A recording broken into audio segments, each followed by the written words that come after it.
It all started on a Monday morning when I walked outside and nearly fell over. My house, my beautiful white farmhouse with green shutters, was no longer white. It was bright neon pink. I'm talking so blinding that you could see it from the freeway half a mile away. Someone had painted it overnight. Every wall, every corner, even my mailbox and fence. And there she was, HOA Karen, lawn chair parked on the curb, sipping coffee like she was admiring a masterpiece. "Good morning," she sang. "Your house finally looks fun. You should thank me." I was speechless. You did this?" "Of course," she said. "You refused to repaint like I suggested. Property values were dropping because of your boring color. So I fixed it.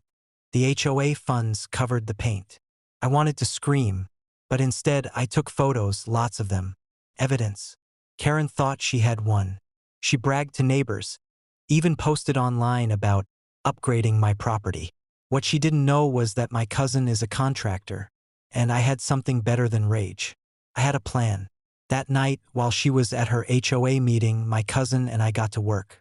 We didn't touch her house, didn't break a single law, but we did carefully unbolt, disassemble, and remove her entire garage. Every brick, every door, every beam gone. We loaded it onto flatbeds and hauled it to a storage yard I own 2 counties over. By sunrise, her SUV sat exposed in the driveway, where her garage had once stood. When Karen came home, her scream could have cracked glass. "Where is my garage?" I walked over, sipping my coffee this time. "Oh, I thought it clashed with the neighborhood, so I fixed it. Don't worry, though. I kept everything intact. You can have it back once you repaint my house." She called the police, furious.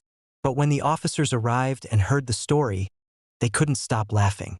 "Ma'am," one said, "he didn't destroy your property. He just moved it. Kinda like you moved his paint onto his walls." Karen demanded they arrest me. Instead, they told her she was lucky I didn't press charges for vandalism and property damage. That week, Karen caved.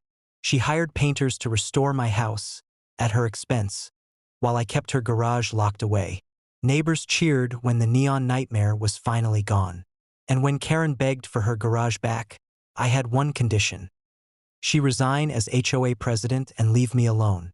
She quit the HOA in a rage, muttering about ungrateful neighbors.